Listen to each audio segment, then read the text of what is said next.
Mm, okay. That's the sound of chrysanthemum going into hot water. And if you've got your own cup, now's a good time to pour. This one goes down slow, so let's not rush it. Welcome. I'm so glad that you're here. And if you're new here, welcome in. This is the Gilded Leaf, a space for tea, soul work, and plant wisdom, for the quiet conversations that live beneath the surface. And wherever you're listening from, I invite you to take a breath and join me for a few moments of gentle reflection. This is good. And if you need something a little sweeter, a spoonful of honey makes life all the better. Hi, I'm Bridget, the writer and voice behind The Gilded Leaf, and if we're sitting together right now, this is the part where I'd slide you a warm cup of tea, take a breath, and say, okay, here's my truth. The truth is that I'm a leaf lover, a tea drinker. I drink tea all day long because I need to warm my heart and soothe the soul. Tea has always been the one constant comfort in my life, the one thing that shows up for me no matter what season. It steadies me. It's a hug in a mug. It's the daily ritual of boiling water, steeping leaves, and pausing long enough to notice myself bloom. That's the good stuff, right? The milk and honey of where the Gilded Leaf was born. So before we continue, let's pause, take a sip, drink some tea, take a breath, and get into today's steeping. And if you're new here, like some of you are, this section is where I introduce you to the herb or herbal blend with the energetic descriptions and why I've chosen them to hold hands with this specific podcast.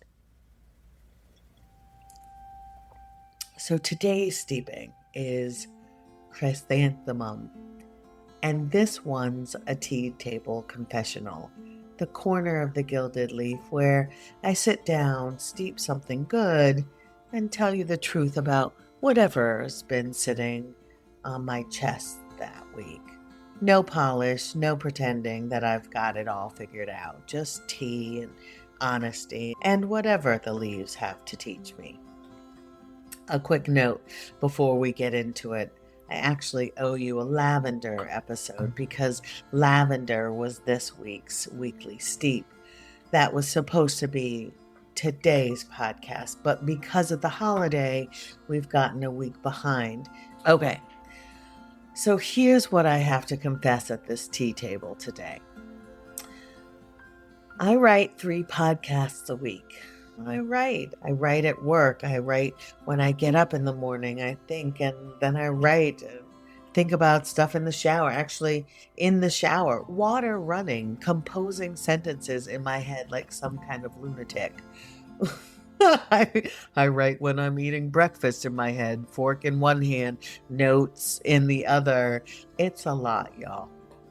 My head has been so full lately that I genuinely don't think I realized how much information I had stored in this big old noggin of mine until it started spilling out of me at every possible hour of the day. I can't stop it. And I love it, to be honest. And I want to be really clear. I'm not complaining. I think I have a lot to say most of the time. And honestly, all of this, the writing, the gathering, the thoughts, the research, the pulling out old textbooks of mine from the College of Oriental Medicine and my master's days, honestly, it's been a fantastic outlet for me. It's how I get things out of my head and onto the page where they actually belong instead of rattling around in there, keeping me up at night. But this past weekend, I finally sat still long enough to notice something. What I noticed was that a lot of thoughts for one person to be carrying and shaping and turning into content every single day without a break. And somewhere in there, I had quietly stopped taking the time to simply sit and not write. Hmm. I finally sat still long enough to notice something. And what I noticed was that's a lot of thoughts, Bridget. Here's the thing about the way I burn out. It's never dramatic. Nothing breaks, nothing falls apart. Nobody would look at me or my life from the outside and say, that woman is burnt out. No, I still show up. I still hit the deadlines. I still sound like myself mostly. But quietly, somewhere between the shower thoughts and the breakfast thoughts and the podcast scripts, I have gone tender at the edges. That's the only way I know how to describe it. Tender. Not broken, just worn soft in the wrong places. The way a favorite sweater goes thin at the elbows before you ever see the hole. So, when the holiday landed on the calendar last week, I did something I don't think I've done in a long time. And I want to admit it. I actually took it off all 3 full days. I didn't write, I didn't think. I almost literally did, but I didn't think about it as intensely. I didn't outline a script. I didn't jot down the 3 good ideas I had in the shower on day 1, which, if you know me, tells you exactly how serious I was about this.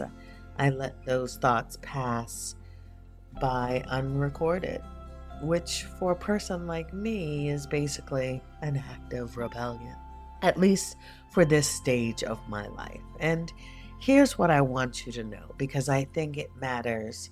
Those 3 days didn't feel productive.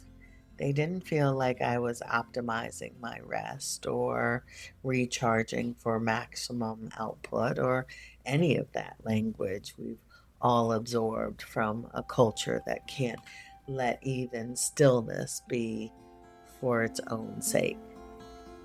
They felt slow, a little boring, honestly. At first, my brain kept reaching for a pen that wasn't there. By day 2, something in me exhaled. And by day 3, I could feel the difference between a mind that's merely quiet and a mind that's actually rested. That holiday came at exactly the right time. I didn't plan it that way. I don't think any of us ever do. But it landed right when I needed it most, and it gave me 3 days to stop, to actually take stock of everything that I've been carrying, the podcast, the newsletter, the everyday writing that happens whether I ask it to or not, and just rested, not pushed through, not squeezed in, just one more thing.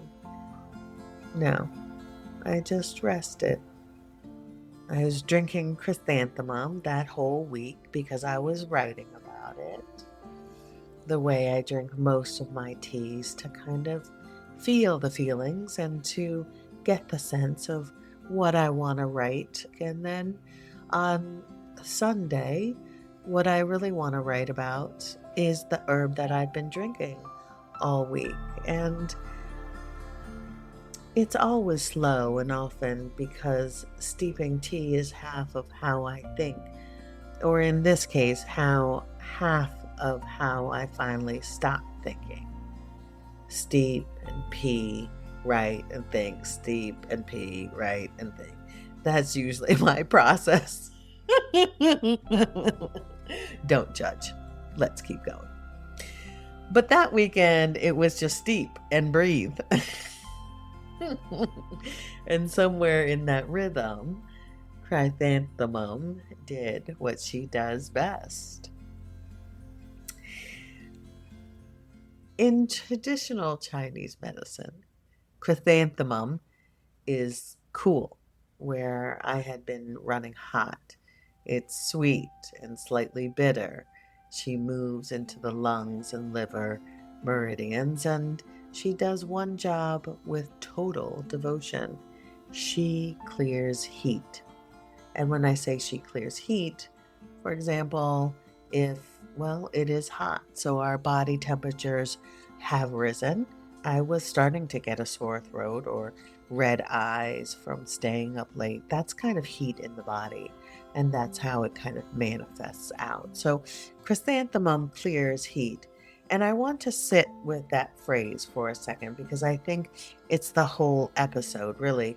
She clears heat, not by fighting it, not by forcing it out, not by shoving it down or muscling through it, which, let's be honest, is how most of us have been taught to handle burnout. Push harder, power through, grind until the feeling goes away. No, chrysanthemum doesn't do that. She clears heat by soothing the liver energetically, of course. There's nothing wrong with your liver until the fire has somewhere gentler to go. She kind of transforms it. She brightens the eyes if you have red and tired eyes, or eyes that have been staring too long at the screen, or a manuscript draft, or blinking cursor at 11 at night. She calms a mind that has been so busy gathering and shaping thoughts that it forgot what it felt like to simply hold a cup and let a thought pass by, unrecorded, unremarkably, and gone. That's what those 3 days were in tea form. A liver that had been quietly running hot, writing 3 podcasts a week, and shower thoughts turned into scripts, finally given someplace gentler to send all that fire. So what shifted? Woo-wee!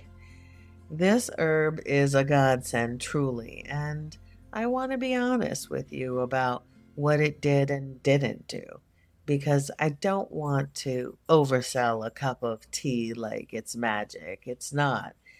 It did not clear a single deadline off my plate. I came back from those 3 days and every single thing was still there waiting for me. The podcast, the newsletter, all of it exactly as full as I left it. But chrysanthemum didn't make my to-do list shorter. What she gave me instead was a softer, clearer quality of thought to meet all of it with. And that turned out to be the thing I actually needed. And sitting there with my chrysanthemum 3 days into doing absolutely nothing productive, I realized draft stage living applies to more than manuscripts. I don't have myself figured out either. I get to be slow, unfinished, still becoming. And so do you. So here's what I want to leave at the table this week.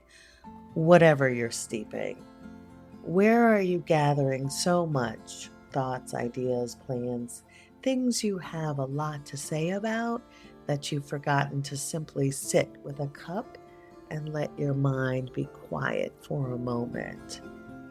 Where has the fire been running so hot for so long that you've stopped noticing the heat?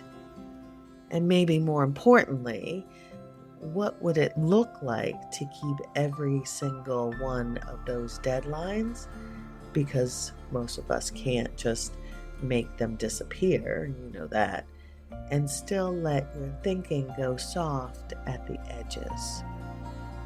What would 3 days of rest look like for you, even if it's not 3 whole days, even if it's 3 slow cups of tea, 3 mornings where you let a thought pass unrecorded? I don't think rest has to be dramatic to count. Mine wasn't. It just was quiet. and it was enough.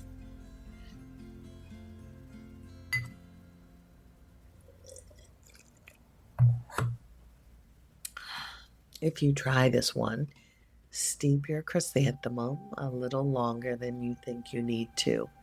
Let her really open up in the water the way I had to let myself really open up in those last 3 days before I felt anything shift. Pour slow, drink slower. Your noggin and mine has earned a little quiet. I probably will not do a weekly steep this week just to do a catch up. But do check out the lavender episode. It's really sweet. So, my beloveds, before we part today, I want to say thank you. Thank you for being here, for listening, for showing up, for making space for the quiet things that move the heart and warm the soul. I hope this felt less like a podcast and more like a shared moment. That is the goal here, like sitting with an old friend with a warm cup of tea where nothing needs to be fixed and nothing needs to be rushed. Just a time for you and me to sit and be together and think about that which is deep within ourselves. So if something in this podcast stayed with you or softened you, I'm grateful, because that's the milk and honey of the gilded leaf, creating space to pause, to listen inward, and to remember ourselves with care. And if this conversation found you at the right moment, if it met you somewhere tender, I want to ask you one small thing. Please pass it forward, not with anyone, just with one person who came to mind while you were listening. The friend who is also in the long middle, the someone who has been carrying too much, the someone in your life who could use a warm cup of reminder that they are not alone in this crossing. Sharing this podcast is how this little golden community grows, quietly and intentionally, one good person at a time. And I am grateful for every share, every kind word, every moment you help carry this work forward. For tea and herbs are not just a drink, they are a doorway. For in the end, we are all just walking each other home. Ram Dass. So, as always, this is Bridget signing off with a hug and a mug, but steeped in intention and offered with care.